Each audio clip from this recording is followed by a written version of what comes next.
Hello, here's your English for today. I hope you're all okay. I hope you're staying safe. So we're going to look at apostrophes for possession. We're going to look at repetition and questions, and we're going to look at rhyme. So here's the ending of our story today. That's just such an obvious ending, she sighed. We've heard it before. You at least could have tried. The wolf eats up the girl. Well, that's nothing new. What? The wolf puzzled. But that's what wolves do. Wolves are bad guys, it says in my book. Little Red Riding Hood gave him a look.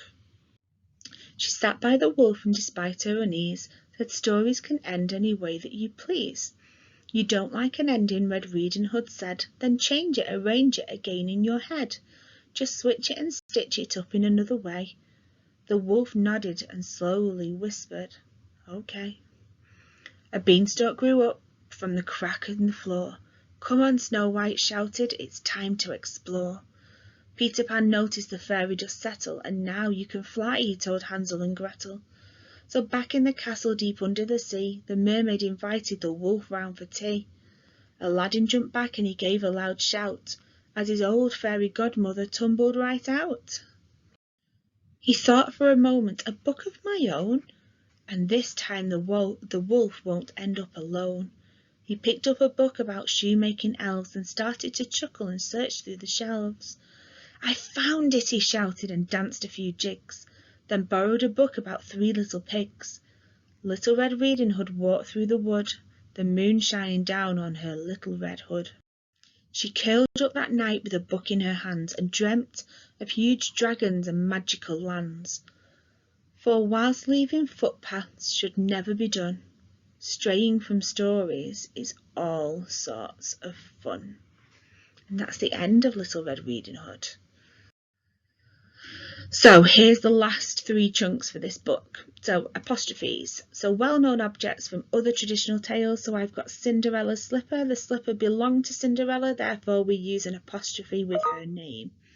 Jack's beanstalk, Baby Bear's porridge, Tinkerbell's fairy dust. You need to choose 3 of those or some of your own.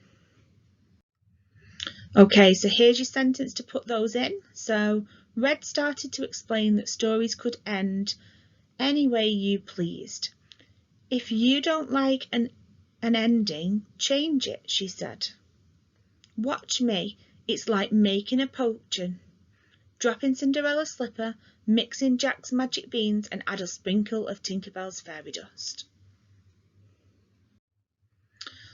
So question words. So you need all 3 of these words. So you need where, what and how.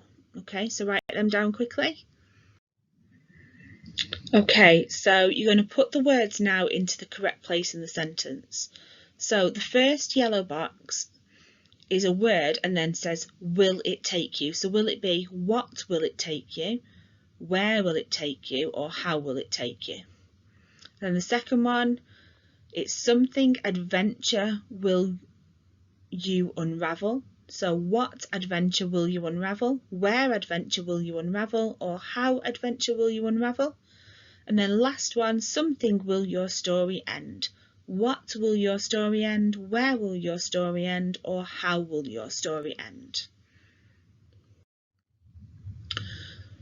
Okay, so I've given you 2 words here, potion and motion. Write them down. Okay, so you've got to now put the 2 words in the right places. So with inspiration from the potion or motion, which one? Wolf's happy ending was put in potion or motion. Okay? Pop a picture on Jojo and I will see you later.